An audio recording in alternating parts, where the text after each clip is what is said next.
ta place.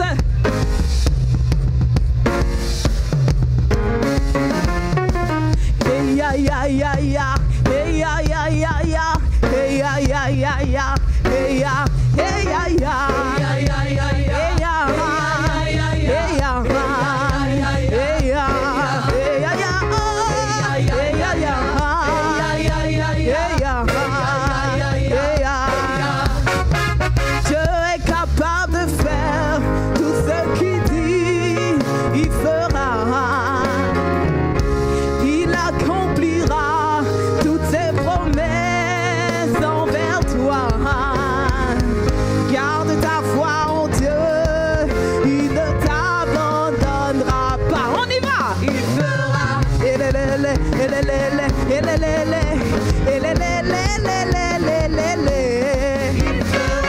Oh, il fera, il fera, il fera.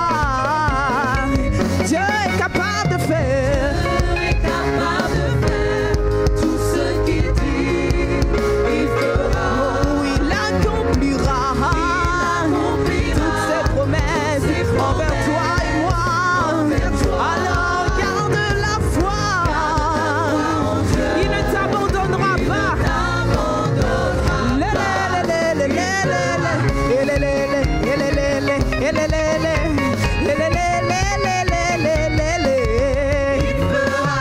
Il fera, il fera, il fera. Et lorsque je n'ai plus de mots, je dis oh, oh, oh, oh, il fera. Oh, oh, oh, Il fera. oh, oh, oh. Est-ce qu'il y a un cœur confiant dans le Seigneur? Oh, oh, oh, oh. Alors nous allons proclamer ceci. Hey, il fera, il fera, il fera, il fera ce qu'il a dit. Il fera. Il n'est pas un homme pour mentir, ni le fils d'un homme pour se repentir. Ce qu'il a dit, il fera. Il fera. Il fera. On y va, on y va, on y va. Hey, on va faire quelque chose.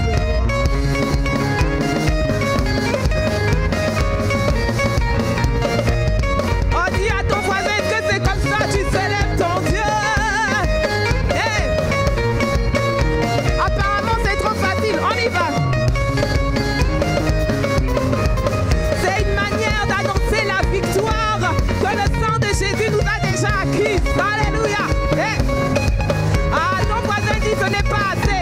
Maintenant on va tourner. Hey.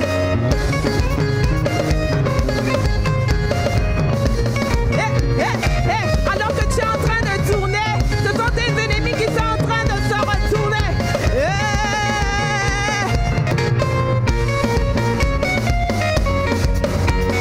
Il fera, il fera, il fera, il fera ce qu'il a dit.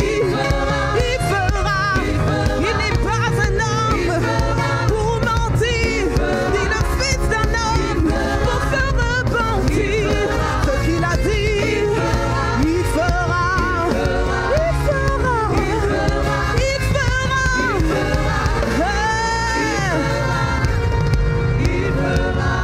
Garde ta foi en Dieu, il ne t'abandonnera jamais.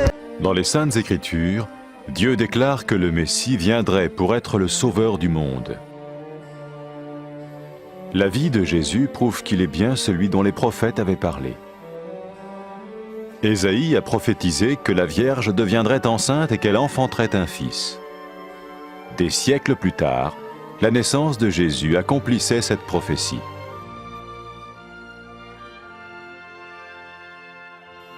Les Saintes Écritures déclaraient que le saint à naître serait appelé le Fils de Dieu. Cela signifiait que Jésus serait le Fils de Dieu au sens spirituel et non au sens physique. Nous le voyons par sa manière de vivre. Il a guéri des malades, il a pardonné leurs péchés, les a ramenés à Dieu et leur a promis une place dans le royaume éternel de Dieu. Il s'est offert lui-même en sacrifice pour le péché à leur place. Puis il est revenu à la vie, victorieux sur la mort selon le plan de Dieu. Jésus a dit « Personne ne me prend la vie, mais je la donne de ma propre volonté. » La vie de Jésus n'a pas seulement accompli les écrits des prophètes, mais elle a aussi confirmé la vérité de la sainte parole de Dieu. Les prophètes avaient écrit « Ta parole, ô mon Dieu, est parfaite, elle dure à toujours. » Jésus lui-même a dit « Le ciel et la terre disparaîtront, tandis que mes paroles ne disparaîtront jamais. » Jésus est venu pour nous donner la vie dans toute sa plénitude. Et quand l'homme a désobéi à Dieu dans le jardin d'Éden, il a choisi sa propre voie et ses actions l'ont séparé du Créateur.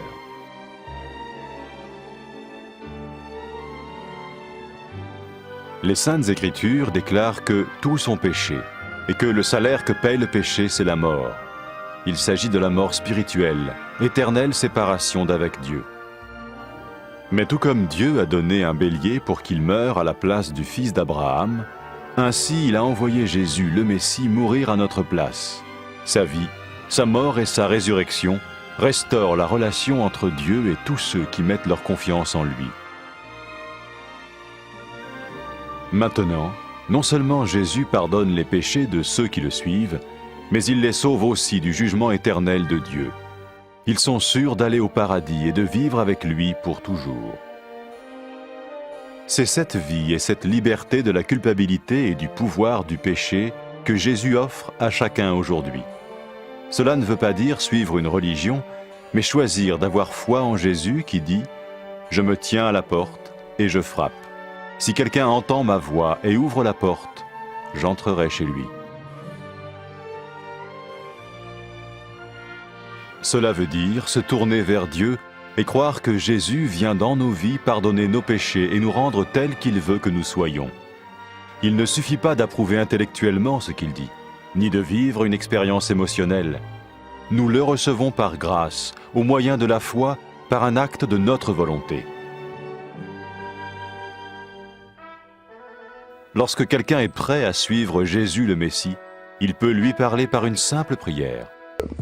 Vous sentez un soutien, vous sentez que votre vie n'est pas une vie normale. Vous sentez que vous êtes porté. C'est gratuit. Il ne vous demande rien. Il vous demande juste d'ouvrir votre cœur et d'oser croire en lui. Osez croire. On ne demande ni d'argent. On vous demande pas une souffrance particulière. On vous dit faites confiance et croyez. Essayez. Vous n'avez rien à perdre. Essayez. J'ai essayé. Ça fait plus de 20 ans que je suis dedans. Et je ne repartirai pour rien au monde. Aucun milliard au monde ne me fera changer d'avis et me séparer de lui. Impossible. Donc, osez Jésus avant qu'il soit trop tard. Osez. Ne le faites pas demain. Faites-le maintenant. Et quand la fin de votre vie arrivera, parce qu'elle arrivera pour tout le monde, pour moi et pour les personnes qui me regardent, ou même pour les personnes qui sont derrière cette caméra, au moins vous serez sûr que vous partez avec celui qui vous a donné une nouvelle vie. Cette vie peut commencer maintenant, dès que vous l'acceptez, et cette vie continuera après que la mort soit venue.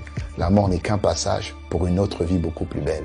Mais vous avez la possibilité d'oser cette nouvelle vie maintenant, tout de suite. Faites-le maintenant, tout de suite. N'attendez pas demain, ni après-demain.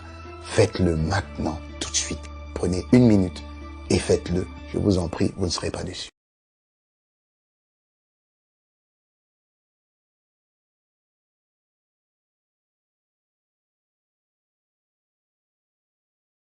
Après avoir écouté ce message, si vous avez décidé de donner votre vie au Seigneur Jésus-Christ, faites cette prière avec l'homme de Dieu. Mon Dieu, je viens devant toi, tel que je suis. Je confesse Jésus-Christ comme mon Sauveur et mon Seigneur.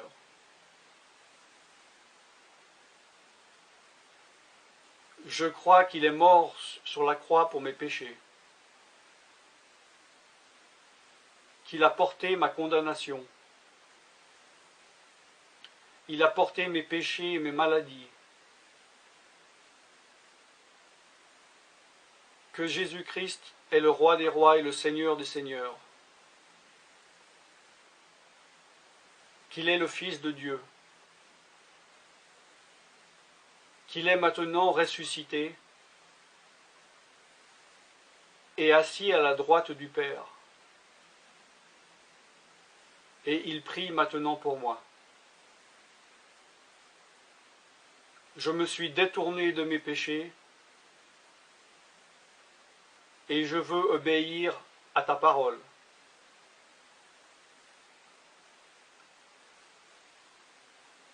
Je viens à toi en te demandant, mon Dieu, de me donner ton Esprit Saint.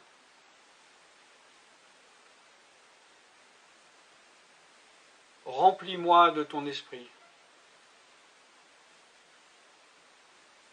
afin que tu ne sois plus à l'extérieur de moi, mais que tu viennes habiter en moi.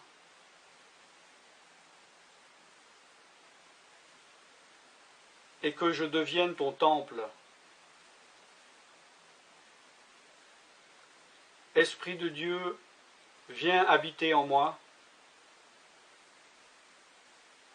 Purifie-moi, lave-moi, sanctifie-moi, rends-moi pur, transforme-moi à l'image de Dieu.